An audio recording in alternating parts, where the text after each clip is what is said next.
Hello दोस्तों, कैसे हैं आप। एक बार फिर से हम आपका स्वागत करते हैं आपके अपने YouTube चैनल जीके 360 में। और आज हम लाए टॉपिक इंडियन ज्योग्राफी की, और आज हम पढ़ेंगे हिमालय का विभाजन पार्ट 2।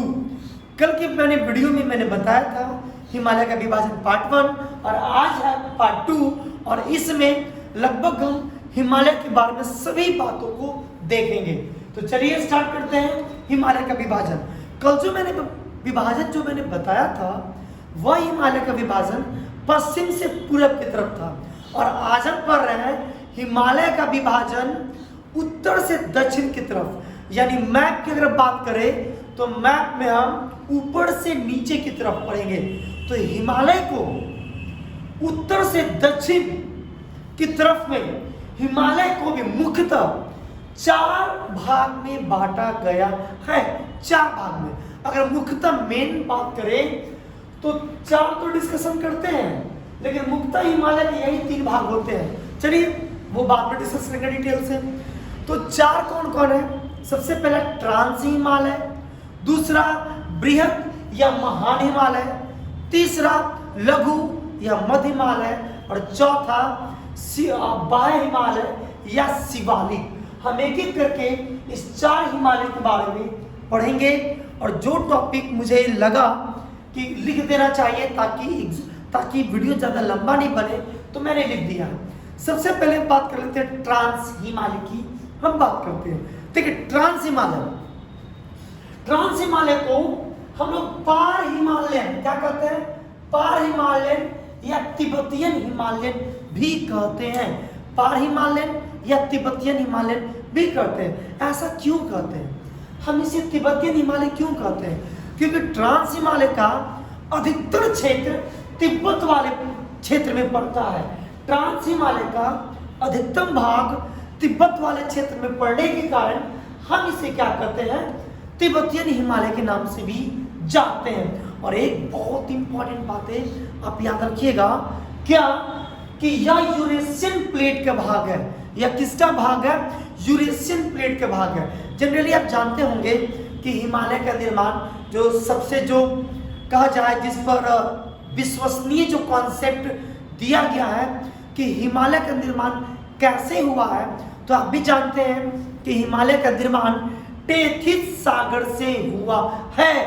लेकिन यह जो देख रहे हैं ट्रांस हिमालय, आप याद रख लीजिएगा कि ट्रांस हिमालय का निर्माण किससे हुआ है? टेथिस सागर से नहीं हुआ है। यह बहुत इंपॉर्टेंट है। सभी हिमालय का निर्माण टेथिस सागर से होगा, लेकिन ट्रांस हिमालय का निर्माण टेथिस सागर से नहीं हुआ है। यह क्या है? एक्चुअली में जो ट्रांस हिमालय है यह यूरेशियन प्लेट का भाग है। और अगली बात कर लेते हैं, जितने भी हिमालय देखेंगे इस सभी हिमालय में जो सबसे प्राचीन, जो सबसे पुराना जो हिमालय है वो कौन है?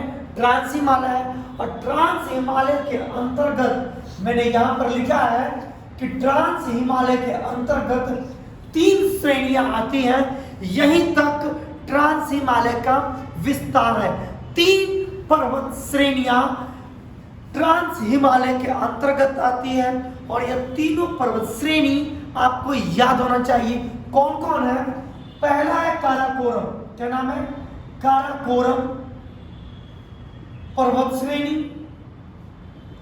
काराकोरम पर्वत श्रेणी समझ में आ रहा है?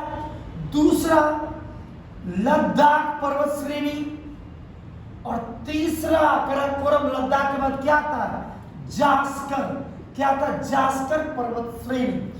तो ट्रांस हिमालय का जो विस्तार है, ये काराकोरम से लेकर कहां तक कह सकते हैं? जास्कर है। और आप कहेंगे कि काराकोरम से लेकर कैलाश श्रेणी तक, बिल्कुल सही बात है।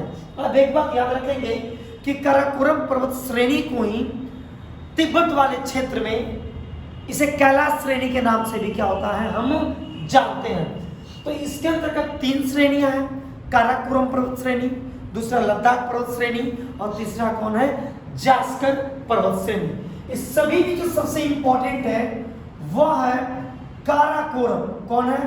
काराकोरम पर्वत श्रेणी। अब हम इसके बारे में थोड़ी सी बात कर लेते हैं, काराकोरम पर्वत श्रेणी के बारे में। तो जानते हैं काराकोरम पर्वत श्रेणी में बहुत महत्वपूर्ण ग्लेशियर, बहुत ही महत्वपूर्ण ग्लेशियर हैं। कहाँ पे है? काराकोरम पर्वत श्रेणी में। और अक्सर काराकोरम पर्वत श्रेणी के ग्लेशियर के बारे में क्या होता है, एग्जाम में पूछ लिया जाता है। तो इसकी जो प्रमुख काराकोरम पर्वत श्रेणियां की जो ग्लेशियर है, हम उसका नाम हम लिख देते हैं ताकि आपको याद रहे। आप जानते होंगे सियाचिन का आपने नाम सुना है। तो सियाचिन क्या है? एक प्रमुख ग्लेशियर है। हिस पर जो एग्जाम में आता है, कौन है? ही अदर्श पर, हिस पर। उसके बाद आपने नाम सुना होगा बियाफो का।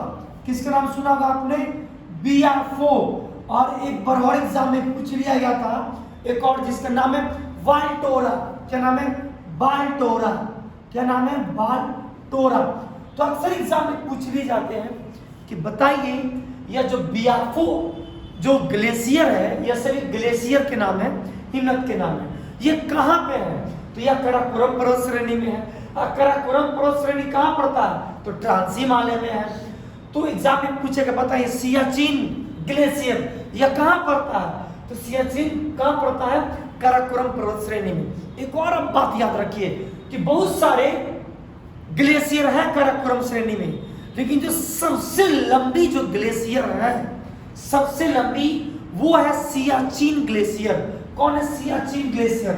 और जानते हैं सियाचिन ग्लेशियर भारत की सबसे लंबी ग्लेशियर है और इसकी जो लंबाई है लगभग 76 किलोमीटर है। इसके अलावा कुछ और भी है, जैसे बालतूरा है, बालतूरा, खुर्दोपन, यह सब ग्लेशियर हैं जो काराकोरम पर्वत श्रेणी में आते हैं।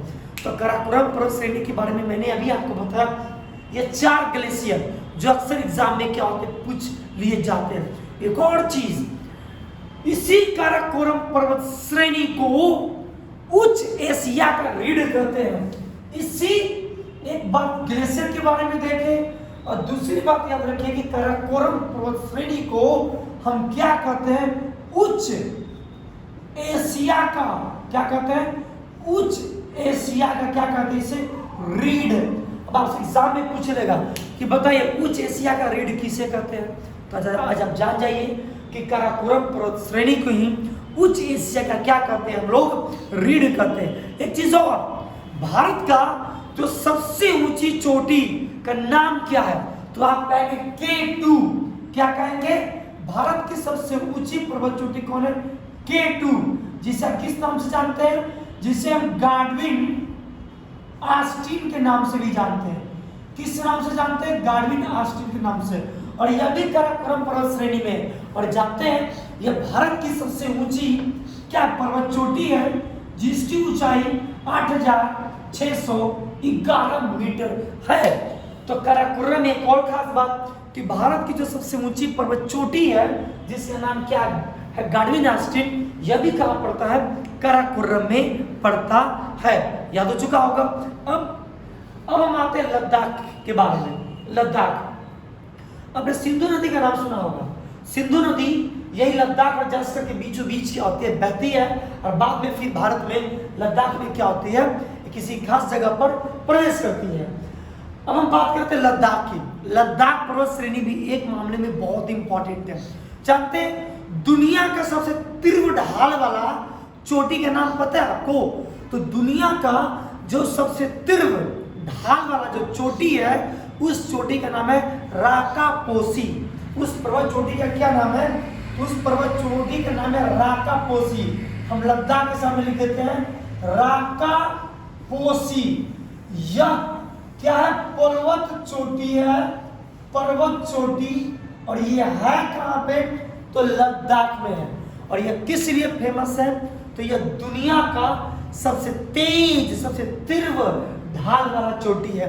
आपसे एग्जाम में पूछ सकता है कि बताइए दुनिया का सबसे तीव्र ढाल वाला चोटी का नाम बताइए। तो क्या नाम है? राकापोसी। आपसे पूछेगा कहाँ पड़ता है? कहिएगा लद्दाख में।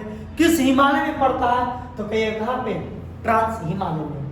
तो याद रखेंगे फिर से रिकॉल इसकी स्थिति को बता देते हैं। सबसे उत्तर में काराकोरम, काराकोरम के नीचे यानी दक्षिण में लद्दाख, और लद्दाख के नीचे यानी दक्षिण में क्या पड़ता है, जास्कर। तो मुझे लगता है कि एग्जाम के व्यू से इतनी बात अगर आप याद रखेंगे तो आपसे एक भी क्वेश्चन नहीं छूटेगा। अब हम बात कर रहे थे बृहद हिमालय या महान हिमालय का, जिसे हम लार्जर या फिर ग्रेट हिमालयन के नाम से भी क्या होता है जानते हैं। सबसे पहले हम इसे बर्फीला हिमालय या हिमाद्री भी कहते हैं। ऐसा क्यों कहते हैं? हम इसे बर्फीला हिमालय क्यों कहते हैं? क्योंकि लगभग यह सालों भर बर्फ से ढकी रहती है। तो सालों भर बर्फ से ढके रहने के कारण बृहद या महान हिमालय को बर्फीला हिमालय या हिमाद्री भी कहते हैं। अब याद रखेंगे इसकी एवरेज ऊंचाई, एग्जाम में इसकी एवरेज ऊंचाई पूछ ली जाती है। तो इसकी जो एवरेज ऊंचाई है वो लगभग 6100 किलोमीटर है। मैंने ट्रांस हिमालय का एवरेज ऊंचाई मैंने नहीं लिखा है क्योंकि लगभग इसके डेटा कहीं भी एग्जैक्टली नहीं मिल पाते हैं, लेकिन फिर भी अगर आपको याद करना है तो आप याद कर सकते हैं कि ट्रांस हिमालय की लगभग एवरेज ऊंचाई लगभग 7100 मीटर है। कर सकते हैं 7000 मीटर आप एवरेज याद कर लेंगे।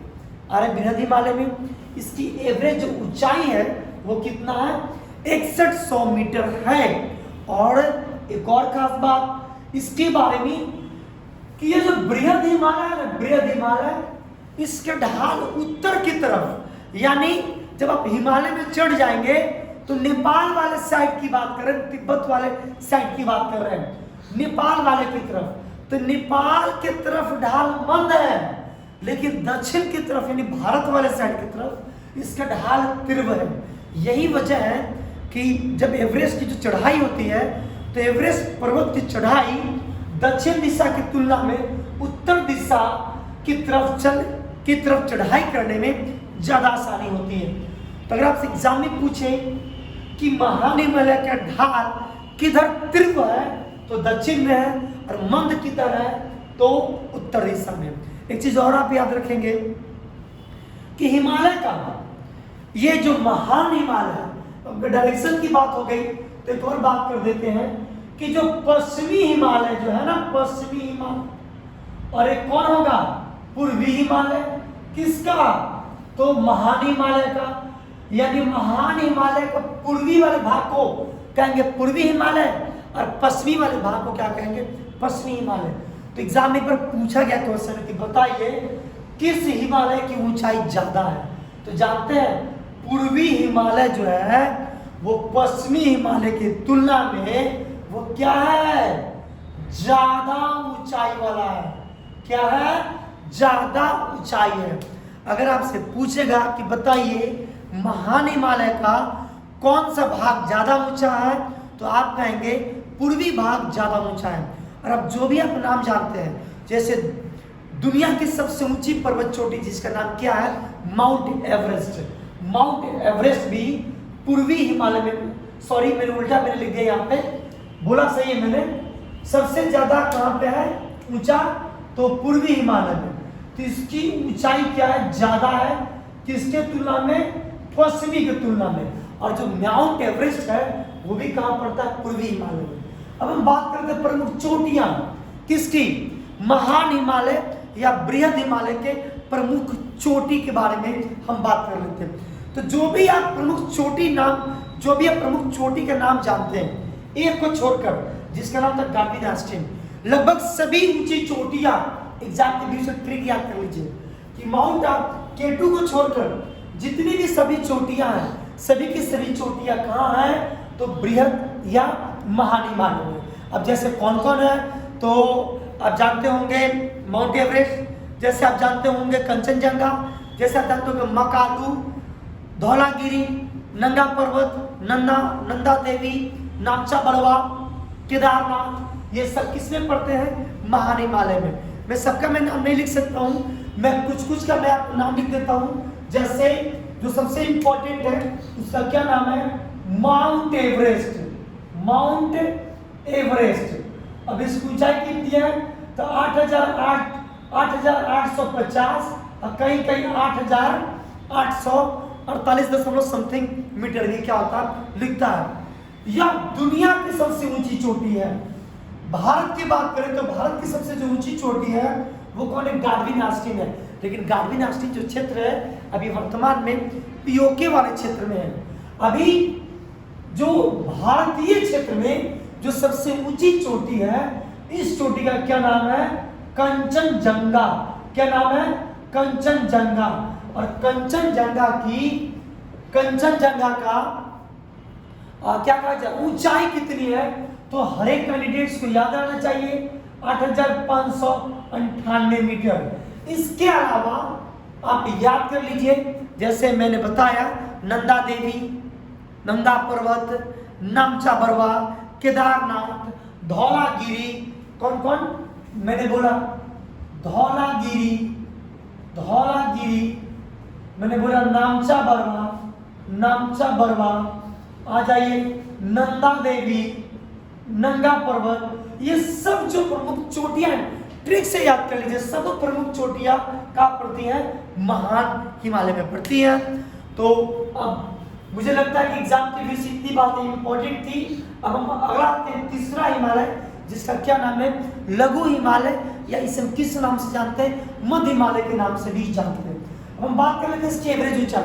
इसकी एवरेज ऊंचाई कितनी है, तो इसकी एवरेज ऊंचाई 3750 मीटर से लेकर लगभग 4500 मीटर तक इसकी क्या है, एवरेज ऊंचाई है। देखिए याद रखिए, ट्रांस हिमालय के नीचे यानी दक्षिण में है कौन, बृहद हिमालय। बृहद हिमालय के नीचे यानी दक्षिण में कौन है, लघु हिमालय, जिसकी एवरेज ऊंचाई 3750 मीटर से लेकर 4500 मीटर तक है।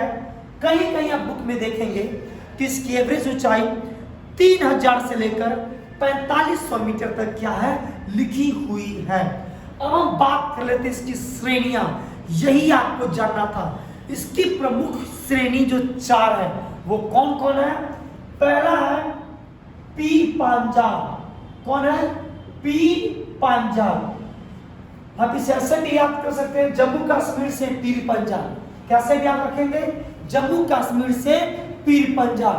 दूसरा जो श्रेणी है उसका नाम है धौलाधर श्रेणी। क्या नाम है, धौलाधर श्रेणी। हम देखते जाइए एग्जाम में एक भी क्वेश्चन नहीं छूटेगा। तीसरा जो है उसका क्या नाम है, उसका नाम है मसूरी श्रेणी। क्या नाम है, मसूरी श्रेणी। और चौथा जो श्रेणी है उस श्रेणी का नाम है महाभारत श्रेणी। क्या नाम है, महाभारत श्रेणी। तो देखिए इसकी 4 श्रेणियां किसकी, लघु या मध्य हिमालय को 4 श्रेणी में बांटा गया। सबसे ऊपर में पीर पंजाब, सॉरी ऊपर नहीं, ये जो है ना बांटा गया, ये पश्चिम से पूरब की तरफ है। ये श्रेणियां कैसे हैं, मैं लिख देता हूं। यह श्रेणियां पश्चिम से किधर की तरफ है, पूरब की तरफ है। हम बात कर लेते हैं राज्य का, तो पीर पंजाब श्रेणी नाम में छिपा हुआ है जम्मू कश्मीर से पीर पंजाब। तो पीर पंजाब श्रेणी का है, ये जम्मू एंड कश्मीर में। अगला है धौलाधर श्रेणी का है, तो यह एचपी यानी हिमाचल प्रदेश में है। मसूरी श्रेणी का है, तो यह है उत्तराखंड में। ये कहां पे है, उत्तराखंड में। और महाभारत श्रेणी कहां पे है, तो महाभारत श्रेणी कहां पे है, नेपाल में। तो अब देखेंगे कि हम पश्चिम से पूरब की तरफ बढ़ रहे हैं। तो एग्जाम में बहुत इंपॉर्टेंट है ये, क्यों, क्योंकि एग्जाम में पूछता है कि पश्चिम से पूरब या पूरब से पश्चिम पर्वत श्रेणी को अरेंज करें। तो सबसे पश्चिम में पीर पंजाब, उससे पूरब धौलाधर, उससे पूरब में मसूरी, और उससे पूरब में कौन आता है, नेपाल हुआ है। यह चीज आपको समझ में आ चुका होगा। अब एक चीज और याद रख लें कि लघु हिमालय जो है, लघु हिमालय इसकी ढाल पर, जैसे लघु हिमालय की यह जो मान लीजिए ये लघु हिमालय है, तो इसकी जो ढाल है, ढाल, इस ढाल पर छोटे छोटे घास के मैदान मिलते हैं। छोटे छोटे घास के मैदान में होते हैं, और इसी घास के मैदान को कश्मीर में मर्ग और उत्तराखंड में बुग्याल या प्यार कहते हैं। अब मर्ग कहाँ पे कहते हैं, कश्मीर में। बुग्याल या प्यार कहाँ कहते हैं, उत्तराखंड में। अब मर्ग से याद आता होगा गुलमर्ग, सोनमर्ग। अब गुलमर्ग कहेगा यानी वह क्या है, वो छोटे छोटे घास के मैदान वाला क्षेत्र होगा। क्यों कहेगा सोनमर्ग यानी छोटे छोटे क्या है, घास के मैदान है। एक और इसके बारे में एक फैक्ट याद कर लीजिए जो बहुत ही इंपॉर्टेंट है एग्जाम के दृष्टिकोण से। जानते हैं कश्मीर घाटी में, इसी में पीर पंजाल में कश्मीर घाटी में पानी गिर रहा है, इसमें करना है। देखिए हाँ, कश्मीर घाटी में हिमोल्ड से निर्मित संरचना को, यह जो कश्मीर घाटी है मैं लिख देता हूं, बहुत इंपॉर्टेंट है। कश्मीर घाटी में जो हिमोड होते हैं, हिमोड, इसी हिमोड से एक संरचना बनती है, एक क्षेत्र का निर्माण हो जाता है। किसका निर्माण होता है, एक संरचना, एक क्षेत्र का हिमोड से निर्माण हो जाता है। और इसी हिमोड को हम कहते हैं करेवा। क्या कहते हैं, करेवा। और जानते हैं करेवा क्यों फेमस है, तो आपको पता होगा एक बात, केसर, भारत में सबसे ज्यादा जो केसर का जो उत्पादन होता है, हम कह सकते मिलता है कश्मीर में मिलता है। और कश्मीर में कहाँ मिलता है, तो इसी कश्मीर घाटी में जो हिमोड निर्माण करेगा करेवा में, इसी करेवा में खेती होती है किस चीज का, तो केसर की। तो याद रखिएगा जो करेवा है यह एक संरचना, यह किस चीज के लिए फेमस है, तो यह फेमस है केसर की खेती के लिए। एग्जाम में आपसे पूछ सकता है कि बताइए करेवा किस चीज के लिए फेमस है। अभी भी बेसिक एग्जाम में क्वेश्चन पूछा गया था कि करेवा किससे संबंधित है, तो केसर की खेती से। अगला बात है बा हिमालय। हम बात कर लेते हैं बा हिमालय की। और बा हिमालय की जो एवरेज ऊंचाई है वो लगभग 900 मीटर, कहां से 900 मीटर से 1200 मीटर है। और यह हिमालय का, ये मैंने लिख दिया है कि यह हिमालय का सबसे नवीनतम श्रृंखला है, सबसे नया। चार हिमालय देखे, ट्रांस, महान, लघु, शिवालिक। तो यह जो सभी चारों भाई में जो सबसे छोटका भाई है, सबसे जो कम उम्र का भाई है, उसका नाम क्या, शिवालिक। तो मैंने लिख दिया है कि सबसे नवीनतम श्रृंखला को क्या कहते हैं, शिवालिक। और अक्सर तराई वर्ड जानते हैं, तराई तराई तराई तराई क्या होता है, तो जो शिवालिक है यानी जो सबसे निचला हिमालय है जिसे हम शिवालय कहते हैं, तो इसके जो निचले जो भाग होती है, जो निचला भाग होता है, इसी निचले भाग को तराई कहते हैं। क्या कहते हैं, तराई। और जनरली जो तराई है ना, ये दो चीज के लिए बहुत प्रसिद्ध होता है। तराई क्षेत्र या तो दलदली होंगे, दलदली, या फिर वो वन के दृष्टिकोण से बहुत ही महत्वपूर्ण होंगे। तो तराई क्षेत्र साधारणतः वन वाले क्षेत्र होते हैं और थोड़े दलदली वाले क्षेत्र होते हैं। अब एक चीज और याद रखिएगा कि यह जो शिवालिक है और यह जो लघु हिमालय है, इसके बीच समतल घाटियां मिलती हैं। इसके बीच यह जो दूसरा नंबर लघु हिमालय और तीसरा नंबर लघु हिमालय, चौथा नंबर कौन है, शिवालिक। इसी दोनों घाटी के बीच मान लिया जाए कि यह घाटी हो गई कौन, लघु हिमालय, और यह जो घाटी हो गई वो हो गया शिवालिक। तो इसी के बीच में समतल घाटियां मिलती है, प्लेन घाटियां मिलती है। इसी समतल घाटी को पश्चिम के दिशा में, पश्चिम की तरफ दून और पूरब में क्या कहते हैं, द्वार। अब आपको समझ में आया होगा दून के नाम से, पश्चिम में दून, दून नाम से याद है देहरादून। अब पूरब में कहते हैं द्वार। द्वार मतलब क्या, आप एक नाम सुनेंगे हरिद्वार। तो समझ में आ चुका होगा कि हम इसी को किसे, जो लघु हिमालय और शिवालिक के बीच समतल घाटियां होती हैं, इसी समतल घाटियां को पश्चिम में दूर और पूरब में क्या करते हैं, द्वार करते हैं। अब एक चीज और, अब आपसे एग्जाम में पूछेगा निर्माण, किसका निर्माण कब हुआ, तो आप एक बात याद रखेंगे कि जितने भी हिमालय है सब जो है नवीनतम युग के हैं। किस युग के हैं, नवीनतम युग के हैं। लेकिन फिर भी ये सभी सेनोजोइक है।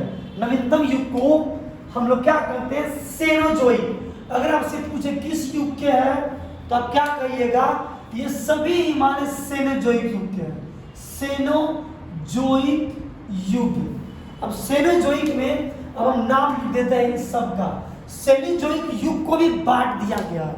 अब किसमें बांटा गया, तो हम बात करते हैं बृहद हिमालय का। बृहद हिमालय का जो निर्माण हुआ है ये हुआ ओलिगोसीन में, ओलिगोसीन। एक काम करते हैं, मुझे एक चीज और बताना, मैं यहाँ पे लिख देता हूँ। सबसे पहले मतलब फाइनल टच, और एग्जाम यहीं से आपका देखिए, बृहद हिमालय, बृहद हिमालय के बाद अगला कौन आता है, चलिए मैं सबको लिख देता हूं तो देखिएगा दिखाई देता है कि नहीं, इसको भी शामिल कर लेते हैं। क्या नाम है, ट्रांस हिमालय। मैं हिमालय छोड़ देता हूं, जगह नहीं है। ट्रांस के बाद कौन आता है, बोलिए, बृहद हिमालय, या जिसे हम क्या बोलते हैं, महान हिमालय। महान के बाद पूछेगा कौन आता है, तो आप कहिएगा लघु हिमालय। और लघु हिमालय के बाद कौन आता है, तो आप कहिएगा शिवालिक। और जानते हैं शिवालिक के बाद क्या आता है, शिवालिक के बाद आता है मैदान। क्या आता है, मैदान। मैंने क्यों बताया, आपको समझ में आ सकता है। चलिए, नहीं दिख रहा, ठीक है, फिर से मिटा देते हैं। ट्रांस के बाद क्या आता है, महान हिमालय। महान के बाद क्या आता है, लघु हिमालय। लघु के बाद क्या आता है, शिवालिक। और शिवालिक के बाद क्या आता है, तो कहिएगा मैदान क्षेत्र। दिख रहा है यहाँ पे, अब समझिएगा, बहुत इंपॉर्टेंट। अब हम बात करते हैं महान हिमालय का निर्माण कब हुआ। तो महान हिमालय का निर्माण हुआ है ओलिगोसीन में। याद रख लीजिएगा, ओलिगोसीन कब हुआ है, ओलिगोसीन में। लघु हिमालय का कब हुआ निर्माण, तो इसका निर्माण हुआ मायोसीन में। कब हुआ है, मायोसीन। और शिवालिक का कब हुआ है निर्माण, इसका हुआ प्लायोसीन में। कब हुआ है, प्लायोसीन। कब हुआ है, प्लायोसीन। अब एक और बच गया ये ट्रांस हिमालय। तो ट्रांस हिमालय के निर्माण प्लायोसीन और इयोसीन के मध्य हुआ, इयोसीन। फिर इसे हटा दीजिए, आप रखिए याद, महान हिमालय, ओलिगोसीन, बीच वाला, मध्य वाला हिमालय कौन है, मध्य मायोसीन, और अंत में शिवालिक क्या, प्लायोसीन। अब एक चीज और, यह जो ट्रांस हिमालय देख रहे हैं, यह जो ट्रांस हिमालय और महान हिमालय, यह दोनों अलग होते हैं। यह दोनों अलग होते हैं, और किससे अलग होते हैं, ITSZ क्षेत्र से। अब ITSZ मतलब होता, लिख लीजिए, हम ITSZ को कहते हैं इंडस। क्या कहते हैं, आई से इंडस, सिंधु, इंडस सांपो सेच्योर जोन। आई से इंडस, टी से सांपो, एस से सेच्योर, जेड से जोन। यह जो महान हिमालय और यह जो लघु हिमालय है, यह अलग होते हैं MCT से। किससे अलग होते हैं, ये अलग होते हैं किससे, MCT। किससे, MCT। MCT होता है मेन सेंट्रल थ्रस्ट। किससे, मेन सेंट्रल थ्रस्ट। और MCT शिवालिक, ये भी अलग होते हैं। ये अलग होते हैं MBF से। ये दोनों किससे अलग होते हैं, MBF से, जिसे बोलते हैं मेन बाउंड्री फॉल्ट। और ये जो शिवालिक हिस्सा है और मैदान है, यह भी अलग होता है। ये अलग होता है HFF से, जिसे बोलते हैं हिमालयन फ्रंटल फॉल्ट। यह दोनों अलग होता है ITSZ से। महान अलग होता है MCT से, मेन सेंट्रल थ्रस्ट। लघु शिवालिक अलग होता है मेन बाउंड्री फॉल्ट से, और शिवालिक का मैदान HFF से होता है। यह सबसे पुराना, उससे नया महान, उससे नया लघु, उससे नया शिवालिक, और शिवालिक से भी नया क्षेत्र क्या होता है, मैदान होता है। तो यह सभी बातें मैंने हिमालय के व्यू से मैंने आपको बता दी है। एक चीज आप और याद कर लीजिए जो मैंने नहीं बताया, यहाँ पर बृहद हिमालय फेमस है किस चीज के लिए, चोटी के लिए, ट्रिक के लिए, ट्रिक के लिए। और लघु हिमालय पता किस चीज के लिए फेमस है, घूमने के लिए। किस चीज के लिए, घूमने के लिए। अब इधर घूमने के लिए ये कैसे हो गया, तो याद रखिए जो भी घूमने वाला भारत में फेमस जगह है वो सब कहाँ पड़ता है, लघु हिमालय में। जैसे शिमला, कुल्लू, मनाली, नैनीताल, जैसे दार्जिलिंग, जैसे रानीखेत। अब जो घूमने वाला जगह हिमालय क्षेत्र में जानते हैं, जो आप जनरली घूमते हैं, पसंद करते हैं, शिमला, कुल्लू, मनाली, दार्जिलिंग, नैनीताल, ये सभी कहाँ पड़ता है? लघु हिमालय में। जो भी बड़े बड़े चोटियां हैं वो सब कहाँ पे है? महान हिमालय में। याद रखिएगा। तो मैंने सभी बातें मैंने आपको बता दिया। एक और हिमालय है पांचवा, और यह बहुत रेयर आपको मिलेगा पांचवा, क्योंकि पांचवा हिमालय को लेकर हम एक और वीडियो बनाएंगे। वीडियो काफी ज्यादा बड़ा बन जाएगा। इस हिमालय को कहते हैं उत्तर पूर्वी हिमालय। क्या कहते हैं? उत्तर पूर्वी हिमालय। देखिए, हम इसके बारे में बस 1 मिनट ऐसे ही बोल देते हैं। उत्तर पूर्वी हिमालय, हिमालय का जो विस्तार है ना, वो दिहांग नदी तक है। कहाँ पे? दिहांग नदी। हाँ, सही समझे, वही ब्रह्मपुत्रा नदी, दिहांग नदी। यहीं पर हिमालय अचानक से यू टर्न मारती है, एकदम यू टर्न मारते हुए, और भारत के उत्तर पूर्वी राज्यों में प्रवेश कर जाती है। और यहाँ पर बहुत छोटे छोटे जो क्या बोला जाए पहाड़ियाँ हैं, जैसे आप जानते होंगे डफला की पहाड़ी, मिजो की पहाड़ी, नागा पहाड़ियाँ, ये सभी पहाड़ी कहाँ पे है? उत्तर पूर्वी हिमालय में। तो याद रखिएगा कि हिमालय केवल वो अरुणाचल तक ही नहीं सीमित है। यह हिमालय अरुणाचल से यू टर्न लेते हुए भारत के उत्तर पूर्वी राज्यों में क्या होती है? प्रवेश कर जाती है। और यहाँ पर बहुत इंपॉर्टेंट पहाड़ियाँ हैं, जैसे आप मेघालय में जानते होंगे।